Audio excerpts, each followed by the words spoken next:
Chapter 9. Anna and Laura are picking through the life we left behind. I don't like it. I want to intervene, to stop them opening drawers and holding up notebooks and books and boxes of photographs. The aftermath of a death is an unwanted gift to our loved ones. It is our children, our spouses, our friends who must tie up the loose ends and clear away the remnants of a sudden departure. I did it for my parents at their house in Essex. You did the same for yours here in Eastbourne. Now Anna's doing it for me, for the two of us. I watched Laura pick up a ceramic pot that once held a succulent, dried earth clinging to the inside and discard it. Two distinct piles are merging on either side of the desk, and I wonder who is driving this efficiently, Anna or Laura. Did she make Anna sort through our belongings together? Is Laura pushing her unwittingly towards danger? They're talking, too distant for me to make out the words. My glimpse into this scene is narrow, obscured. It frustrates me because unless I know what's happening now, how can I influence what's happening next?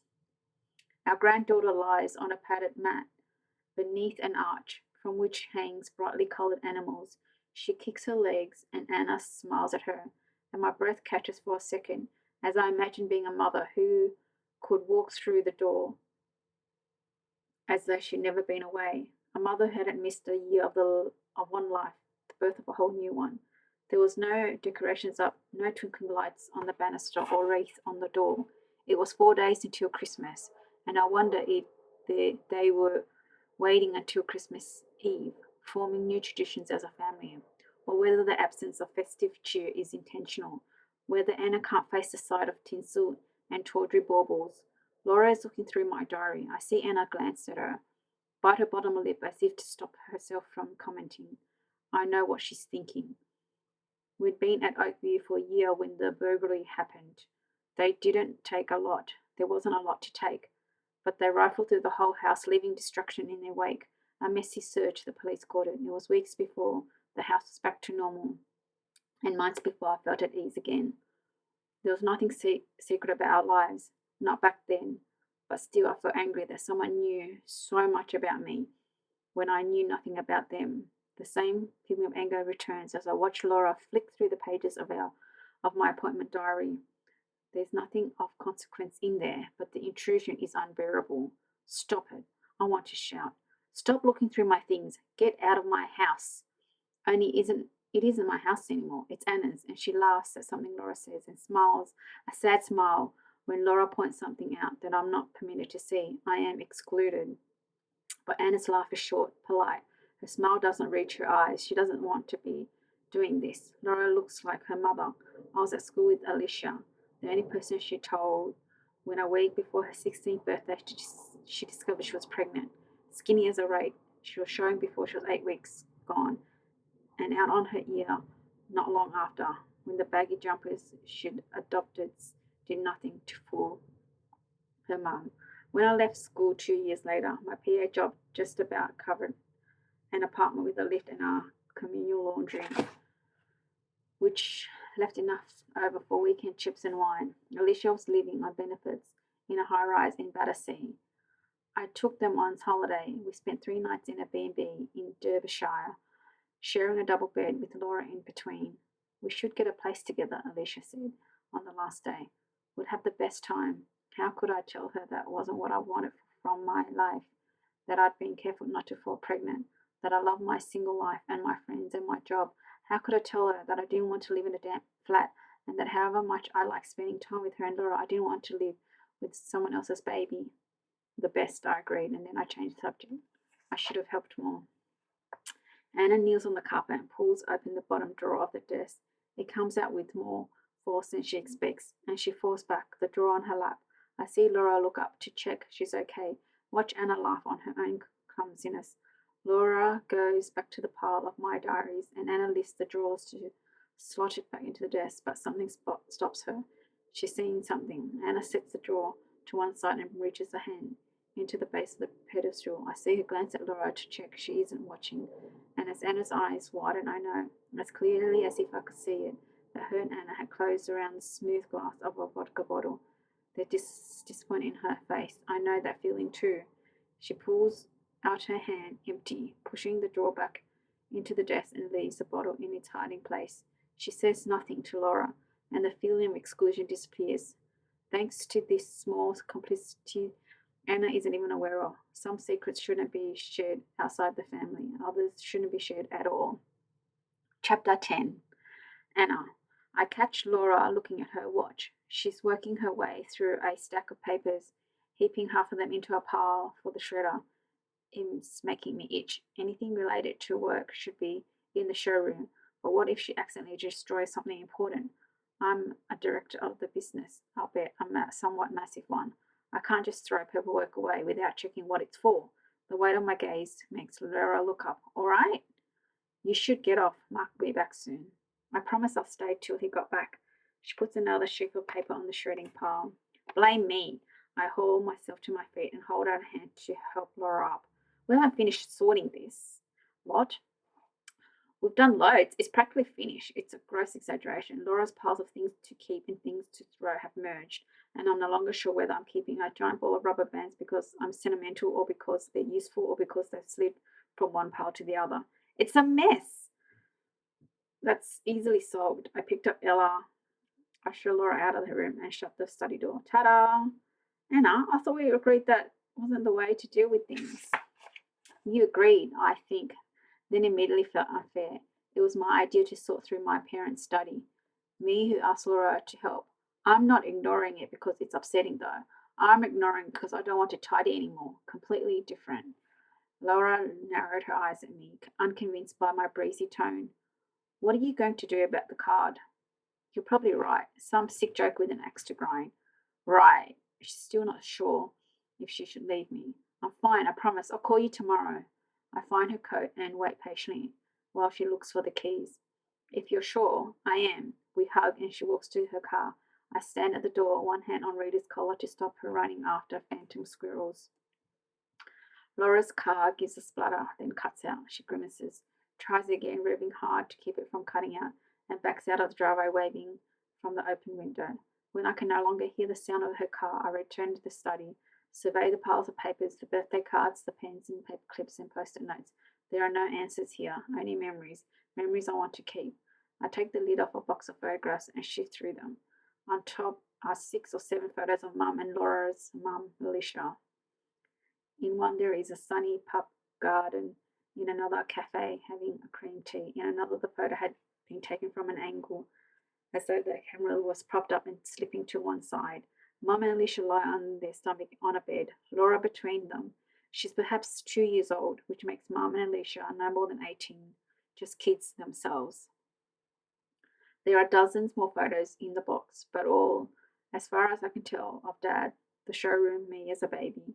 I have lots of photos of Dad, but hardly any of Mum. Always behind the lens, never in front of it. Like so many women, once they have a family, so intent on documenting their children's lives before they grow too old, it doesn't occur to them to document their own. That one day their children will want to pore over photos of a time they were too young to remember. In the short time between Mum going missing and her suicide being established, I gave the police the only clear photo I had of her, which lived in a silver frame on the mantelpiece in the sitting room. They circulated it immediately, and when news of her death broke, the papers used the same photo to accompany the story. The police gave me back the frame picture, but every time I looked at it, I saw the headlines. Eventually, I had to put it away. Apart from their wedding photo, where she'd hardly visible beneath the floppy hat that was all the rage at the time. There was no photo of Mum on display. I put the ones of Mum and Alicia to one side so I can have a couple framed. I opened Mum's 2016 appointment diary. It's a fat A4 book with each day over 2 pages, appointments on the left and space for notes on the opposite side. It's nothing fancy. A corporate gift from a car manufacturer, but I run my fingers over the gilt embossed logo and I feel the weight of the pages as it falls open in my hands. The diary is filled with Mum's writing, and the words are illegible until I blink hard to stop them swimming. Every day is full. Meeting with suppliers, repairs, visits, books for the photocopier, the coffee machine, the water cooler. On the right hand side, that day's to-do list, which items nearly score through when complete. If you want something done, ask a busy person. Wasn't what they said. Mum couldn't have fit more into her life if she tried, yet I never heard her complain. She had too much on her plate. When her own mother, a crotchety woman who rationed her affection like wartime sugar, was admitted to hospice, Mum drove each day from Eastbourne to Essex, returning only once Granny was asleep. It was only afterwards Dad and I found out that the lump Mum had found in her own breast, the anxious wait she'd had for the all clear. I didn't want to worry you, was all she said.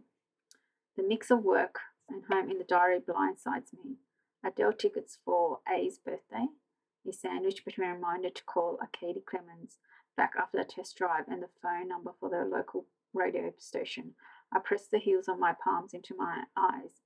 I wish I'd looked through Mum and Dad's things earlier. I wish I'd known my birthday, what she thought of as a present.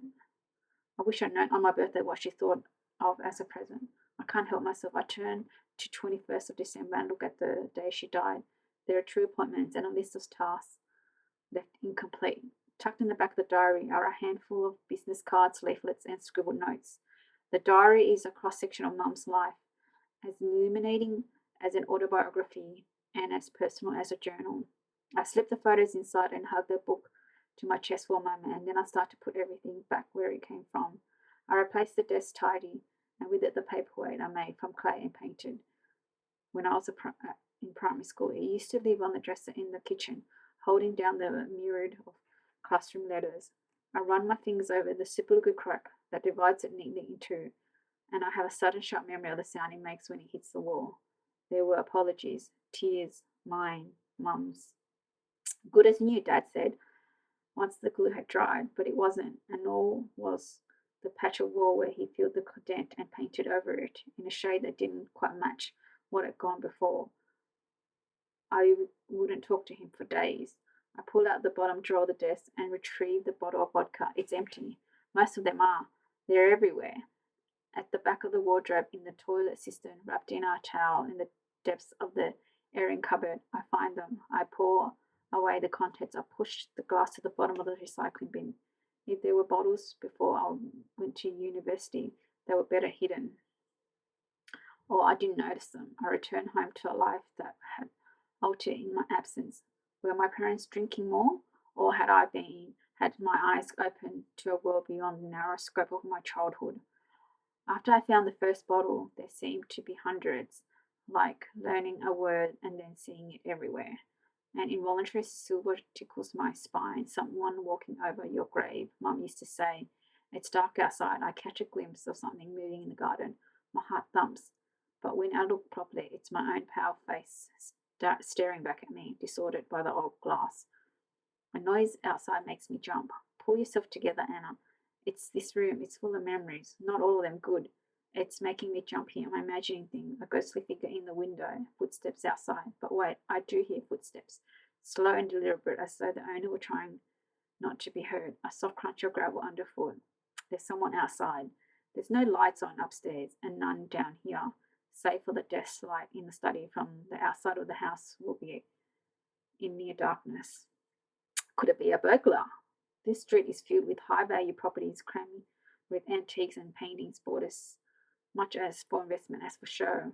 As the business grew, my parents spent the money on beautiful things, many of which could be easily seen through the downstairs window. Perhaps someone came by earlier when Ella and I were at the police station and decided to return under cover of darkness. Maybe a hard knot of fear forms in my throat. Maybe they've been observing for a while.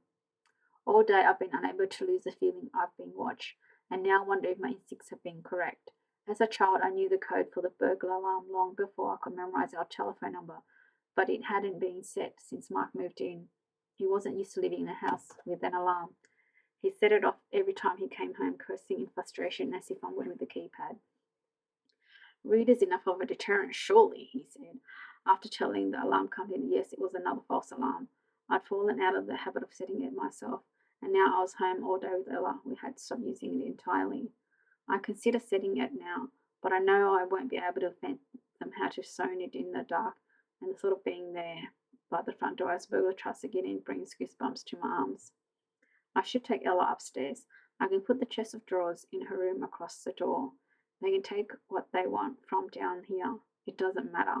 I accessed the sitting room with an objective eye, wondering what they're after. The television, I suppose, and the obvious thing, like the silver punch bowl that once belonged to my great grandmother and now holds African violets.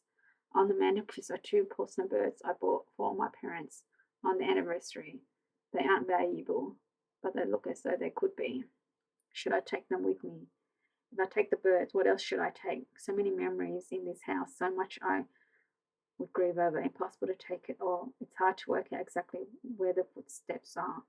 The quiet crunch of gravel gets louder, as though the prowler walked first to one side of the house and now returning to the other. I take up my mobile, lying next to the baby monitor. Should I call the police? A neighbour? I picked up my mobile phone and scroll through the numbers until I find Robert Drake's. I hesitate, not wanting to call him, but knowing it makes sense to do so. He's a surgeon. He'll be good in an emergency, and if he's still at home next door, he can come out and take a look, or just turn on the outside lights and scare off whoever's out there. The phone is switched off. The crunch of footsteps on gravel gets louder, competing with the rush of blood surging in my ears. I hear a dragging noise, a ladder to the sided house between the gravel front drive and the landscape back garden, in a narrow strip of land with a shed and a long log store. I hear a dull bang that could be the shed door. My heart accelerates. I think of the anonymous card, of my haste to take it to the police. Did I do the wrong thing? Was that card meant as a warning? Whatever happened to Mum could happen to me too. Maybe it isn't burglars outside. Maybe whoever killed Mother wants me dead too. Chapter 11. Murray. Tom Johnson had been missing for 15 hours when his wife, Caroline Johnson, at 48, 10 years Tom Sr., called the police. She hadn't seen Tom since that had what she called a stupid spat as they left work the previous day. He said he was going to the pub, her statement read. When he didn't come home, I thought he'd gone to his brother's to sleep it off. The daughter Anna, who lived at home with them, had been away at a conference in London with the children's charity for whom she had worked since leaving university. Tom Johnson hadn't turned up for work the next day. Murray found the statement from Billy's Johnson's, Tom's brother's and business partner, who had been unconcerned by Tom's absence. I assume he had a hangover. He's a partner. What was I supposed to do? Give him a final warning? Even in the dry black and white of a witness statement, Billy Johnson came across as defensive. It was a natural reaction for many people, a way of diffusing the guilt they felt and not seeming to have cared enough when it mattered. The Miss Per report had been completed by uniform and graded at low risk. Murray looked at the officer's name but didn't recognize it. None of the information at that stage had suggested that Tom Johnson had been vulnerable, but that wouldn't have stopped questions being asked when his suicide was reported. It wouldn't have stopped that officer questioning their own judgment. Would grading Tom as high risk have changed anything? It was impossible to know. Nothing about Tom Johnson's disappearance had given him rise to concern. He was a successful businessman and well known across the town, a family with no history of depression. The first text message had come at 9:30. I'm sorry. Ironically, Caroline Johnson had been relieved. I thought he was apologizing for the row we had, she said in a statement. He shouted at me, said a few things that had upset me. He had a temper, but he always said sorry afterwards. When the text came, I thought at least it's okay. He had a temper. Murray underlined the words. How much of a temper had Tom Johnson had? Could he have argued with someone at the pub that night? Got into a fight? Inquiries at Tom's usual haunts had drawn a blank. Wherever he'd gone to drown his sorrows that night before he died, it hadn't been his local. A request by the attending officer to trace Tom's phone had been refused, as at that stage there had been no evidence of a threat to life. Murray winced on behalf of the senior officer who made that call. It was a decision that had swiftly been reversed when Caroline had received a second text from her husband. I think he's going to kill himself. Murray listened to the recording of Caroline Johnson's 999 call. He closed his eyes, feeling her distress pulse through him, as though it were his own. He heard her read out the message she had received from her husband, noted the calm response from the operator as she asked Caroline what was her husband's number, And could she please keep the text message? I can't do this anymore. The world would be a better place without me in it. He couldn't do what? It was the sort of heat of the moment comment anyone might make. It could mean nothing or it could mean everything. I can't do this anymore. Stay married, have an affair, lie. What had Tom Johnson been doing that had led to such an outpouring of guilt? There had been no further text. Tom Johnson's mobile had rung out. Triangulation placed it near Beachy Head. ANPR cameras pinpointed the car he'd taken from work, headed towards the same location, and officers were dispatched. Even though Murray knew the outcome of the job, he felt a pounding in his chest as he read through the pages of the log, imagining how he would have felt for the police officers involved in the race to save a life. A call from a member of the public. Diane Brent Taylor reported seeing a man put rocks into a rucksack.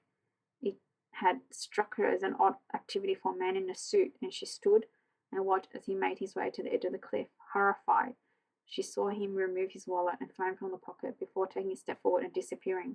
Mario read the transcript of the call. The tide's high, there's nothing there, I can't see him.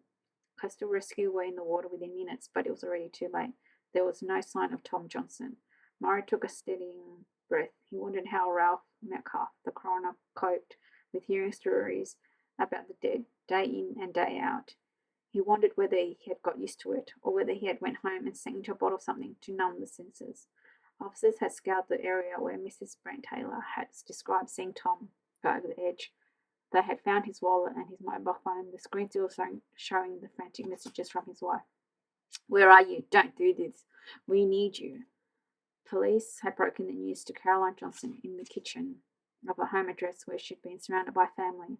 A photocopied pocket notebook entry from PC Woodward listed the names, occupation, and contact details of the friends and family who had gathered to support Caroline. William Johnson, director at Johnson's Car, brothers-in-law. Robert Drake, consultant surgeon, Royal Success neighbour. Laura Barnes, receptionist at Hard as Nails, goddaughter. Anna Johnson, details. Regional coordinator for Save the Children, daughter, had been recorded on a later page suggesting she had arrived after PC Woodward had taken the initial roll call. In the days following Thomas Johnson's death, numerous inquiries had been carried out as CID officers had put together a file for the coroner.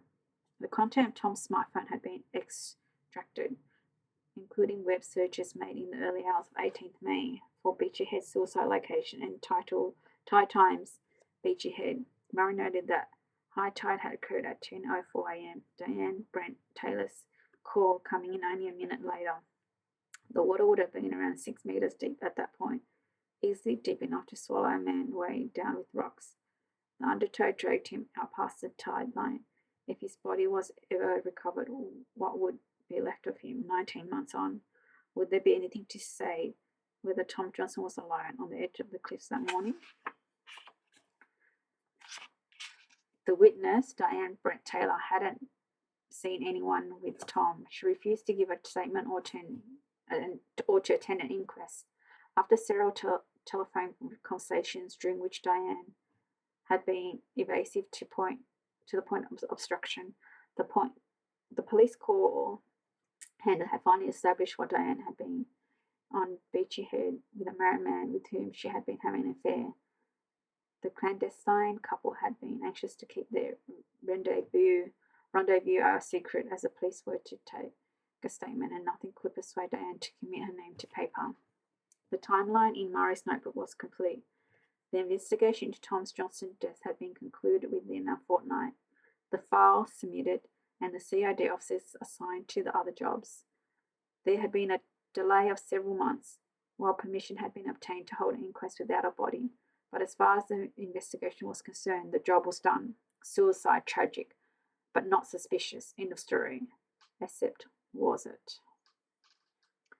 There are several CDs in the box file of the CCTV footage seized during the immediate fear for Tom Johnson's welfare. They did not appear to have been viewed, and Murray imagined the case had already reached its sad conclusion before officers had had a chance to look at the hours of footage they potentially contained. Could the disc hold evidence of a crime so well hidden it was never identified as one? A brand new Audi taken by Tom from Johnson's cars on the day he had disappeared had been given a cursory search, but with everything pointing towards suicide, not murder, no budget was allocated for forensic testing.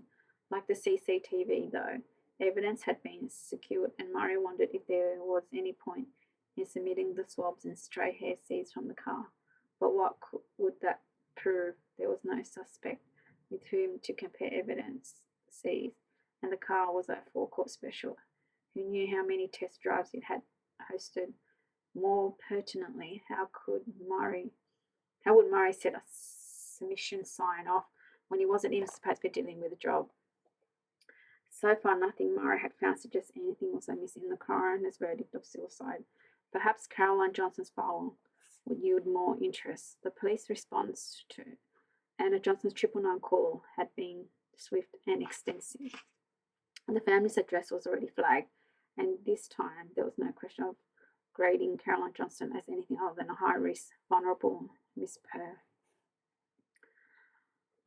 My father's death hit her hard, Anna Johnson's statement read. I had started working from home so I could keep an eye on her. I was really worried. She didn't eat. She was jumpy every time the phone rang, and some days she wouldn't even get out of bed. So far, so normal, Murray thought. Grief hit everyone in a different way. And bereavement by suicide carried an extra burden. Guilt, however misplaced, weighed heavily on the soul. On the 21st of December, Caroline Johnson had told her daughter she needed some air. She'd been distracted all day, Anna said. I kept catching her looking at me, and twice she told me she loved me. She was behaving oddly, but I put it down to the fact that we were both dreading our first Christmas without Dad. At lunchtime, Caroline went to get milk. She took the car. I should have realised straight away something was wrong. We always get milk from the shop at the end of the road. It's quicker to walk. As soon as I noticed the car had gone, I knew something awful was going to happen. The police were called at 3 p.m. A response officer who knew the family history with too many Beecherhead jobs under his belt to be optimistic, had phoned the chaplaincy office. For years, the charity had offered crisis intervention, proactive patrols, and search teams, all aimed at reducing Beecherhead's annual death toll. An ego chaplain had confirmed that yes, he has indeed seen a woman matching that description, but that officer could rest easy. She hadn't jumped. Murray put down Anna Johnson's statement and found the entry on the call log with the update from the attending officer. PC 956 Grey had been posted. Chaplain states that he had a long conversation on edge of cliff with a female in her 50s.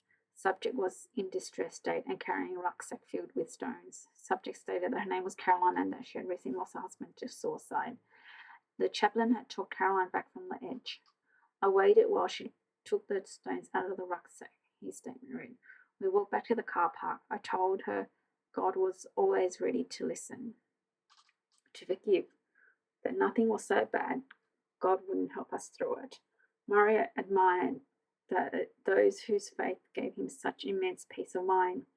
He wished he felt that depth of belief when he went into church, but there were too many terrible things in the world for him to accept they were all part of God's grand plan. Had even the chaplain's faith been shaken by what happened next?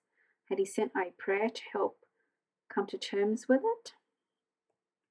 Caroline's photo had been circulated. Additional patrols sent to Beachy Head.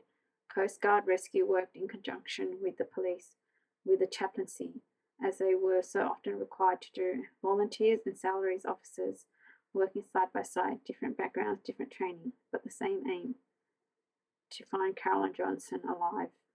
Caroline's phone had been identified as being at or near Beachy Head, and just after 5 p.m., her handbag and mobile phone were found by a dog walk on the edge of the cliff. The tide had been at highest at 4:33 p.m. that day. A BMW parked in the car park at Beachy Head with the keys in the ignition was quickly traced back to Johnson's cars, where Billy Johnson confirmed that the description given by the chaplain matched that of her sister-in-law, Caroline Johnson, a fellow director of Johnson's Cars, and the recent widow of Billy's brother, Tom Johnson.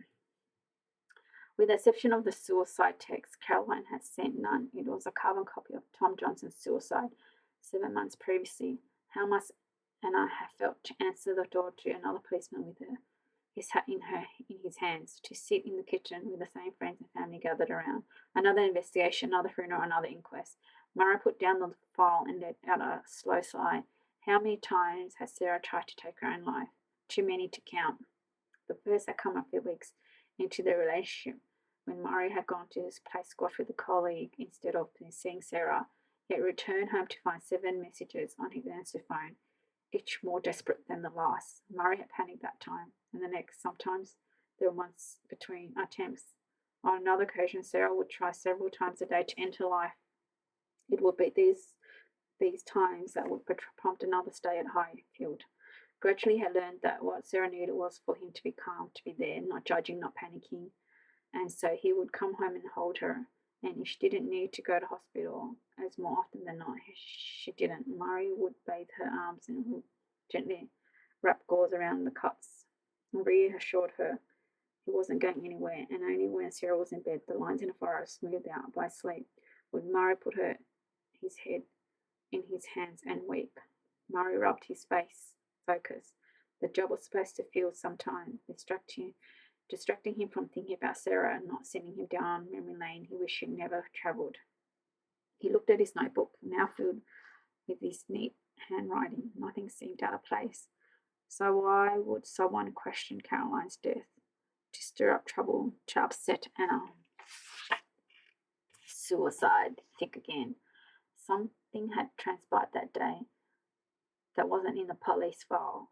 Something the investigative officers hadn't seen. It happened. Not often, but it happened. Sloppy detectives or simply busy ones, prioritizing other cases, filing dead ends when perhaps there was more questions to ask, more answers to find. Mara picked up the final sheaf of paperwork, miscellaneous documents in no apparent order, a photograph of Caroline Johnson, a copy of the contact list from her phone, and a copy of Tom Johnson's life assurance policy. Murray looked at the letter and looked again. Tom Johnson had been worth a considerable amount of money. Murray hadn't seen Anna's house, but he knew the street, a quiet, sought-after avenue with its own gated park, and properties there didn't come cheap. Murray assumed that the house would have been joint owned by the Johnsons and would since have passed to their daughter, as would, he imagined, the payout from Tom's hefty life assurance policy, and that was before you factored in the family business of which Anna now had joint control. Which way you look at it, Anna Johnson was an extremely wealthy woman.